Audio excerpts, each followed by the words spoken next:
bit about the kit. What is included in the kit are a variety of pieces, and this pattern is all based on the Mask Now pocket pattern with a slight modification. We found that that mask was a little bit big, and we just made it a little bit shorter. But if you're looking for detailed directions, you can definitely find it on that PDF. And we'll provide links for that. What comes in the kit are a mask back pre-cut, a mask front pre-cut, strap tape, a bias tape maker, a pinning template, a pleating jig, and potentially nose wire. We're not quite sure about sourcing on this one, so it'll either be pipe cleaners like this or jeweler wire. If it is jeweler's wire, you will need pliers, round nose pliers to deal with it. These can be bent by hand. And we'll talk more about that when we get to the nose guard portion. But these are the tools that we're gonna explore today to make the pattern that works for this kit. I'm also going to go through some production techniques, but I really stress that you should make one mask all the way through before you start doing assembly line production, so that you understand exactly how it's intended to go together. So let's get started in the land of tape. Now I'm gonna put these pieces aside for the moment. And we're just gonna tuck this over here. And we're gonna talk a little bit about tape. Not all tape is created equal. There's a difference between bias tape and strap tape. Bias tape is cut on the bias of the fabric, and as you can see, it stretches. And strap tape is cut on the grain. And as you can see, no stretch, no discernible stretch. Certainly not compared to this. We don't need it to be cut on the bias to make the ties that go to your mask. We just need the grain cut. So the first thing that you're gonna do in your mask assembly is actually sew your big pile of strips together so that you can turn it into strap tape. And I'm gonna show you a couple of quick techniques. Because at the end of the day, you wanna sew all of your straps together so you have a big bin of straps, and then you can cut that big length to be the exact measurement for the masks. This is the most efficient way to make strap tape instead of trying to make straps individually. It doesn't work individually. So I'm gonna set this aside. So you have a big pile of straps and you need to sew them together. I'm just using a straight stitch at around 2.5 setting for stitches per inch. I'm putting the right sides of the fabric together like this, and I'm not bothering to pin because it's a tiny little length. I have it set to center because I know that along this edge of the foot, that's a 1/4 inch seam allowance, and that's what you want. And I'm gonna just set my needle, stitch a bit, back stitch to make this first one really secure, and stitch on through. So at this point, you could pull the piece off, but it's much more efficient actually to do something called stitching in the chain. And so what I can do is get the end of this piece of strap tape, get another new piece of strap tape, put it good side to good side, the print is together, and without lifting the presser foot, just continue to feed pieces through.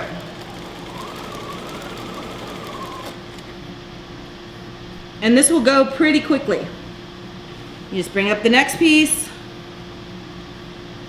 you get a good clip going on, and you have made a lovely long piece that you can put through the bias tape maker. And I just keep feeding it on through. You can sometimes lift the presser foot, but don't raise it. And then you're just gonna sew off, pull it away and snip your threads, and then you just snip the pieces apart. And now I've got one long continuous thing that I sewed pretty quickly.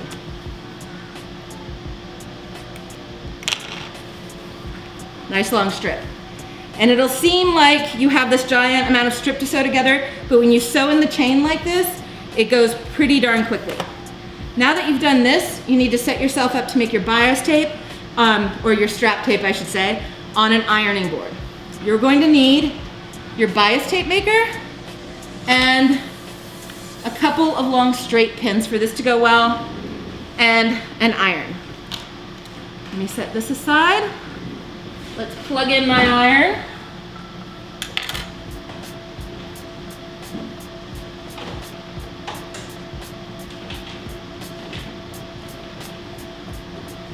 I'm gonna move this over here. Sorry if I bumped the tripod over there. So I'm gonna have my iron over here. I have my tape and I make sure it doesn't get mashed. And I have my 2 pins and my tape maker.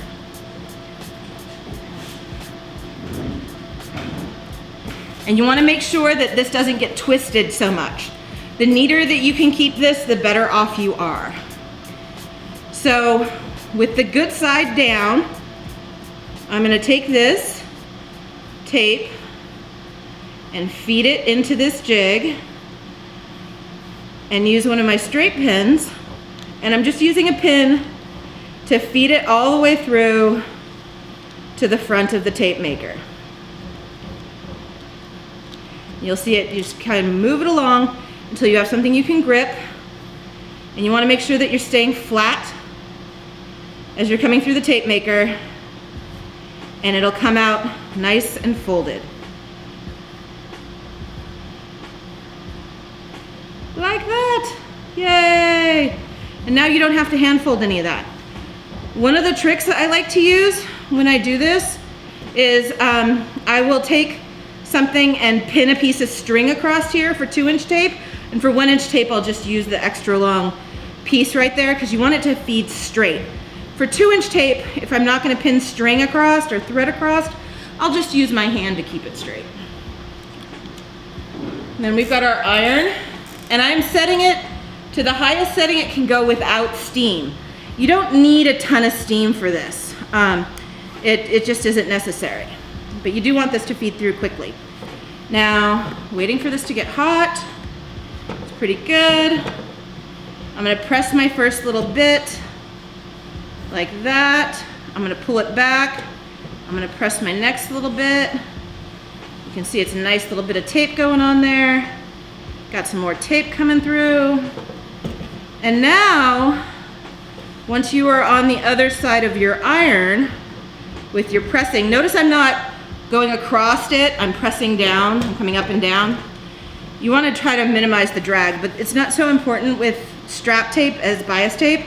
So we can get away with some techniques like just setting the iron down and slowly feeding it through the iron. And coming back. And feed it through the iron. And coming back. And feed it through the iron. And coming back.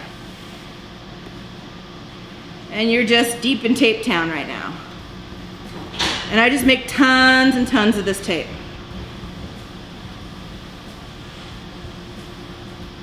Now what happens after you've done this, and you remember to turn off your iron,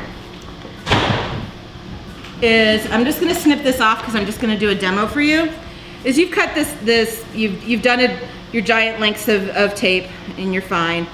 Now you gotta take this to the sewing machine and sew it down before it's a strap, before it will be the ties on your mask. Just gonna set that aside in my tie box. So a lot of folks will press this over again before putting it through the sewing machine, but I don't because I am not that patient. Also, I find that it feeds through pretty evenly. I need to put my reading glasses back on. I'm just folding it with my hand.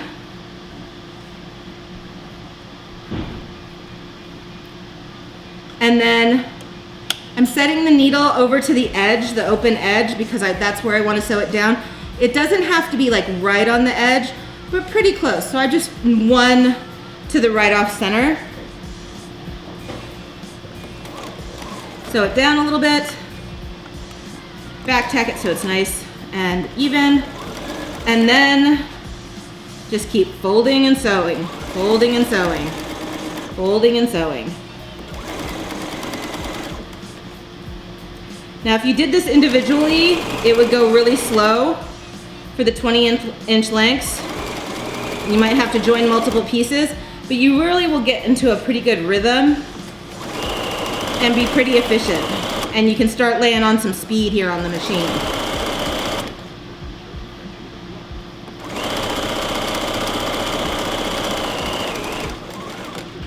Now imagine that it was a giant length, similar to what we sewed together at the beginning.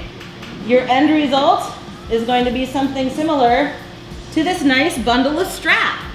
You have yards and yards and yards in the strap box.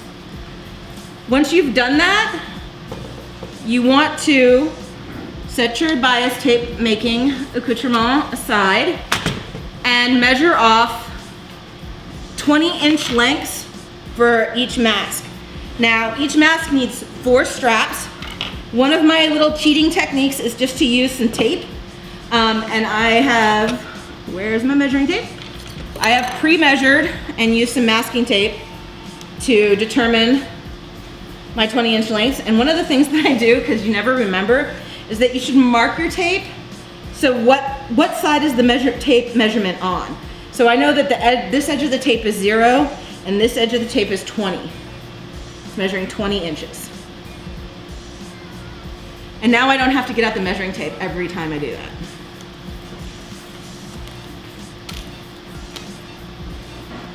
Just for fun, let's see what size this was. Oh, so close. You know what? Close enough. I'm gonna use this. This is a nice tie. Snip the threads on this. So that's 1. Get out some strap tape so I can find the end. Great.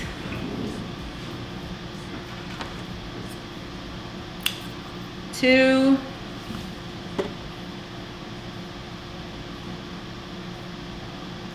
Whoop.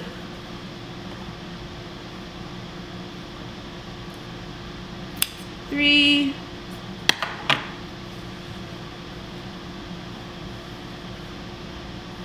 And 4.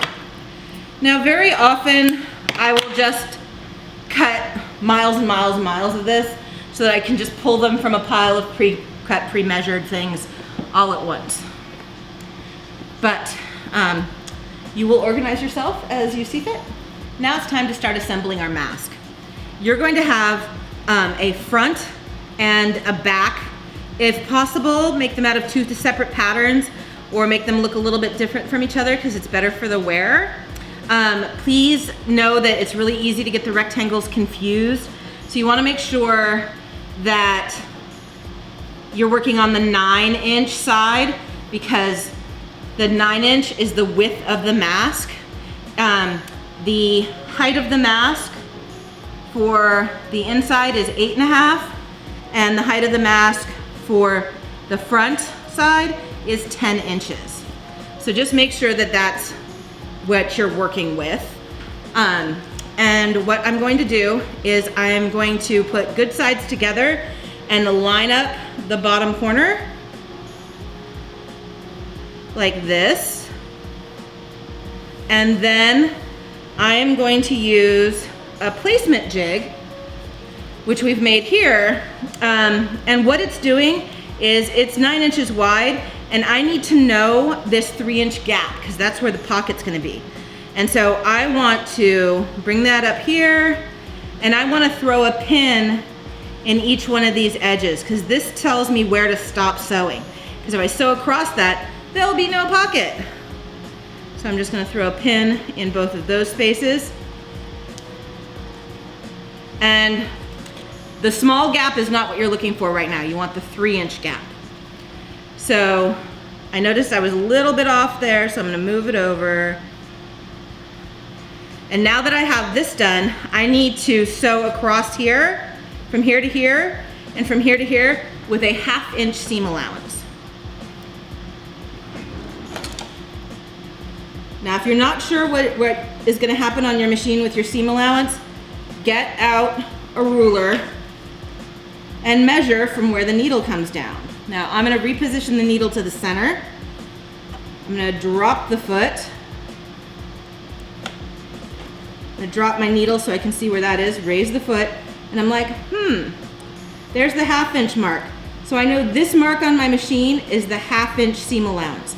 So that's where the edge of the blue fabric needs to land. You can also put a piece of tape there. You can also pop it under the machine and visualize. You're like, I see where that's feeding. Now I'm gonna set my needle, take a few stitches, back stitch a little bit, stitch up to the first pin. Don't stitch over that pin.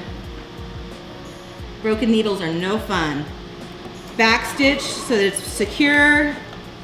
Remove that from the machine, snipping my threads neatly. The neater you can be with your threads, the better off you are, because it won't accidentally catch or jam. Now I'm going to start with that same seam allowance at this pin. Set my needle, take a few stitches, back stitch along those few stitches, and then continue to the edge of the mask. Then I'm going to pull it off the machine, snip my threads,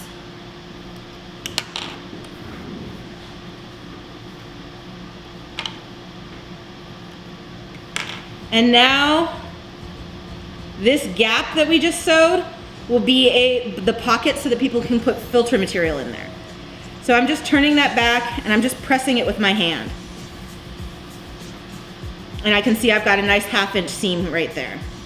Now I need to fold down 2 times at 1/2 inch increments so that I have a double fold along this length right here. And here's the tricky bit. After I've done my little double fold right there, which you can do with an iron, it can be much easier with an iron depending on how cooperative your fabric is. I like to throw a pin in it.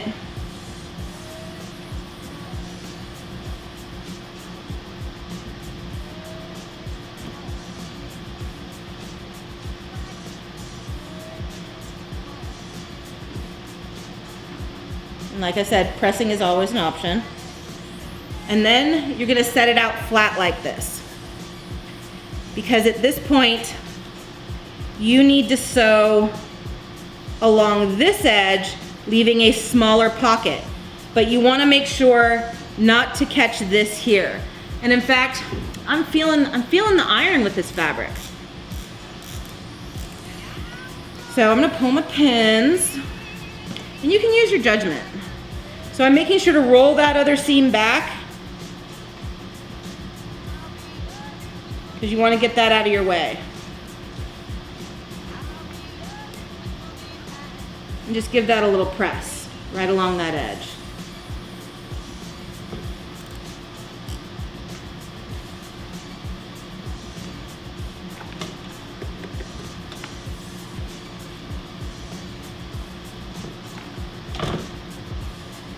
Now you can do your little 1/2 inch fold.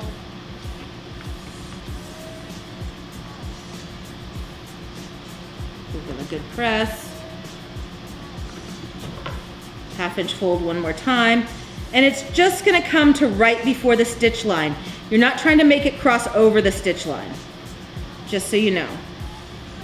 So, I don't know if we can do a close up, but like it's just coming right up against that edge.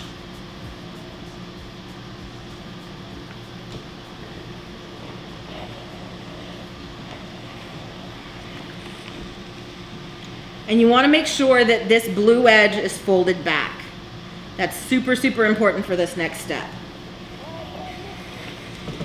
Now, because I have blue edge paranoia, I tend to sew on this side, but where you're sewing is along here, about 1/8 of an inch from where the fabric comes together, but you're gonna leave a pocket for the nose wire. And this is where the smaller gap comes in handy for measuring.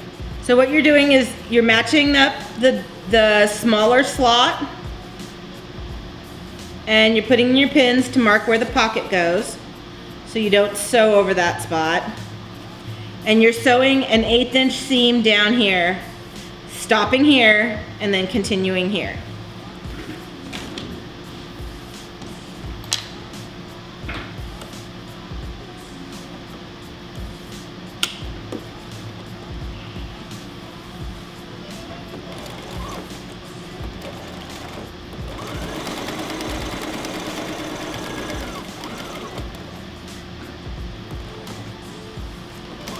Making sure to back stitch at the edge of the pocket and snip your threads.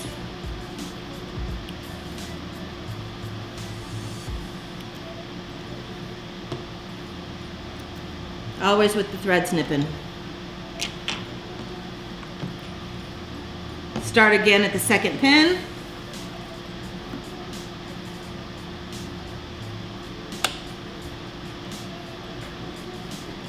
Set the needle, back stitch to make sure the edge of the pocket is secure.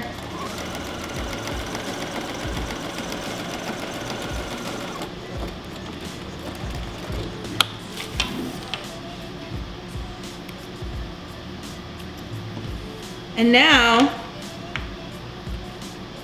you have a little pocket on the inside of your mask where you can slide a wire. And that nose wire is what makes everything secure and super awesome and well fit considering it's a DIY mask. So now that you've done these two things together, if you fold it in half, you'll notice that they are now the same size, which is awesome. Now that you have that, you need to put in your ties. You have 4 ties, pre-cut, and where you want to start positioning them, I like the seam side to be facing down because this is the top of your mask, is approximately a tight quarter from the top corner. Because you're going to sew all of this together with a 1/4 inch seam allowance. And I just gather up my little strappy bits in a coil in the middle. And I know my straps are mismatched, but I really don't think that people care about that when they're trying to prevent a deadly disease. I think they care about effective virus transmission prevention.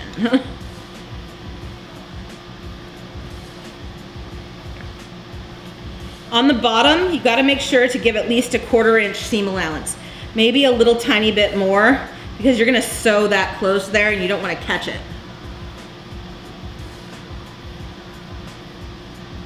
And if you angle it down, that's bad. When in doubt, angle up if you have to angle it all. But straight is best.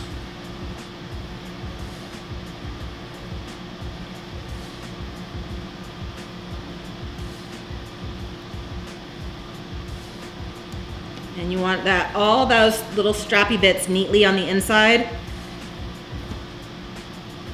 And you're gonna match up the bottom edges. I like to throw just a few pins in, just to keep everything neat and tidy and to ensure that all my little strap bits aren't gonna get caught in my side seams.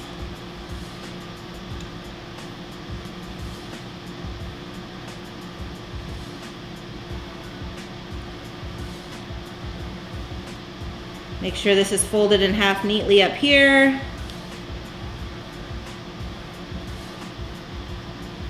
This is where you're gonna have to sew through the most layers of fabric.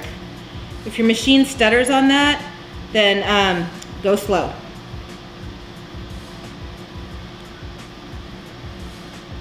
If you have, like sometimes the straps will make things poof out, so I'll even throw like 1 pin here and 1 pin here, but for the most part it stays together when you sew it. Now I'm gonna sew a 1/4 inch seam allowance all the way from here to here to here.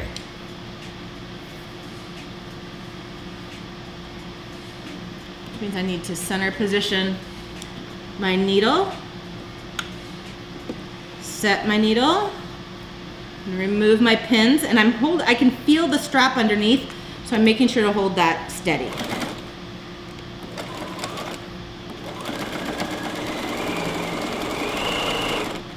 Making sure to move the straps away with my fingers, make sure they don't get caught under the presser foot. It'll just make everything wonky.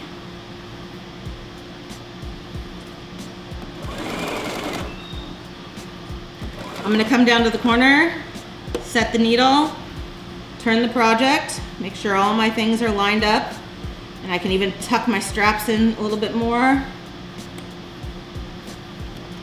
Drop it.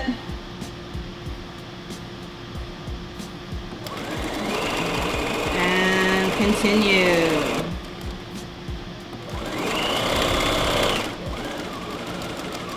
Get down to the next corner, and when I get a 1/4 inch from the edge, drop the needle, turn it. Well, it's about a stitch away, but I'm not gonna get too fussy about that. Tiny little mount like that's not gonna hurt.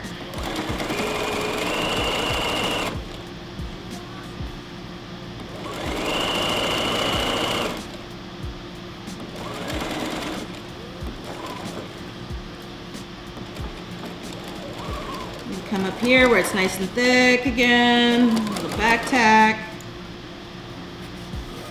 Now I've sewn my mask together for the most part, which is pretty cool.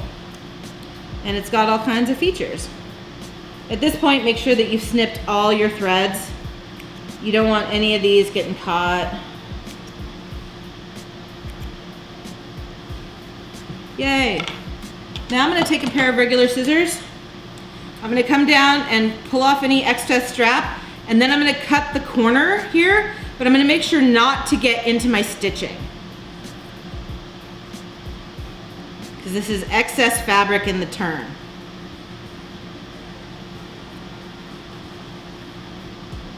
But I'm not getting my stitching.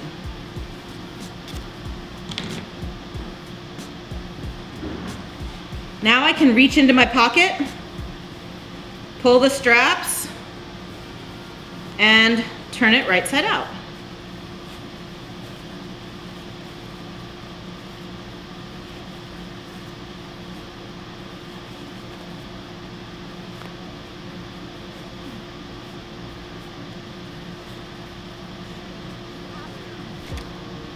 Now if you tug on your straps a little bit, it should pull right to the corners. If it's not perfectly on the corners, it's not the end of the world. It's almost impossible to get perfectly in the corner when we have that many layers of fabric. This is still a great mask. Now, I use a wooden knitting needle to help me turn the inside. You can also wiggle your hand in there.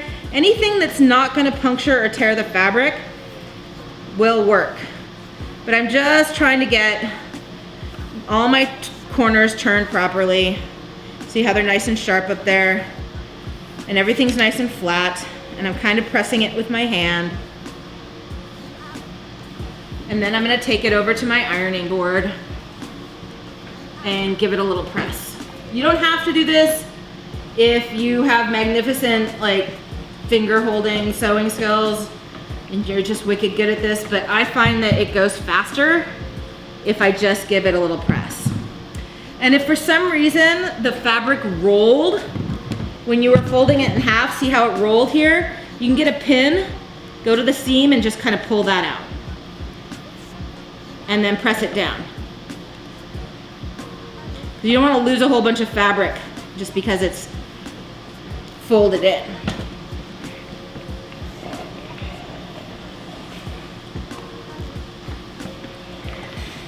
So at this point, got a pretty awesome thing that needs some pleats. You have a little pocket to put a wire in, and you've got a pocket to put a filter in. Now at this point, you're going to either use a pleating jig or the pleating master from the Mask Now line. Just remember to take that 1/2 inch off here. And this is the way the pleat works. The dotted line goes to the solid line. And what you're doing is you're making 3 pleats down the front of your mask. This is the bottom of your mask. So there's a couple different ways to do it.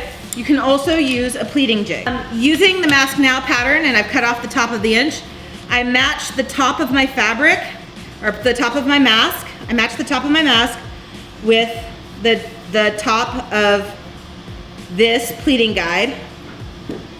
And the first thing that I do is I put in a pin where all the dotted lines are, and those are all white pins. And you can see that, you know, if you're a little bit over the size of this pleating piece, that's okay. What you care about is the relationship of these 3 pins. And now I'm using different colored pins for the target of the white pins. I tried other methods. 2 colored pins was the way to go. It just was the way. If you can remember, yay. Now, at this point, you need to very evenly across the mask bring that to that point. And you can see you've made your first pleat. And what I usually do is I pull one of the pins and I pin that pleat down. I know I'm going straight across the mask. It is even the way the other one was. I use the other pin, or you can just use tons of pins. So that's the first one. So now you do the same thing where you take the white and you make it meet the colored one. You can also put pins on both sides of your mask if you're in doubt. The most important thing here isn't that this exactly meets a paper pattern, it's that there are even pleats across. This side should be the same as this side. So if it's a little bit fat on one side, it's got to be a little bit fat on the other side.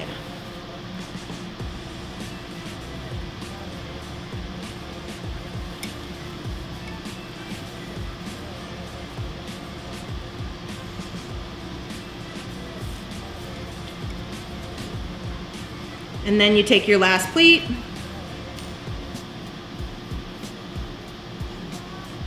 and what you're aiming for is an even pleat across with an even distance from the bottom of the mask.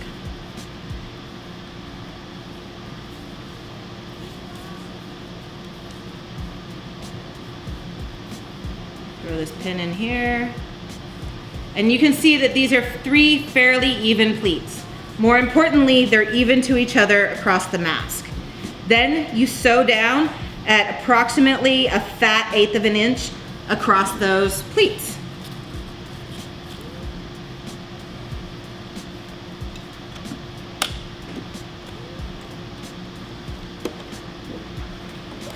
Little back stitching, never hurt anything. Don't break your needles on your pins. I just use my fingers to control the pleats and see if I need to tuck them in, I'll just use a pin. If I need them to stay lined up underneath the foot, I'll just use a pin. See, that wanted to pop out. So once you take your pins out, keep your hand on it.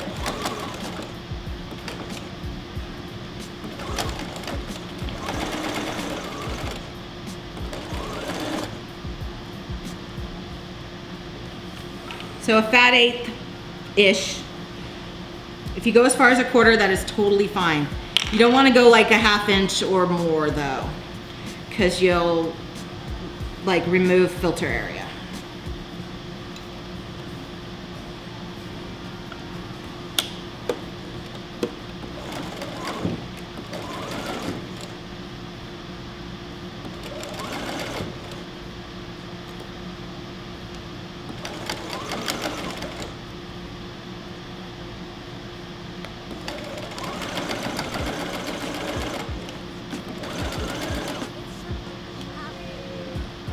Okay, pull off the mask, snip all your threads, ba-dum, ba-dum, ba-dum.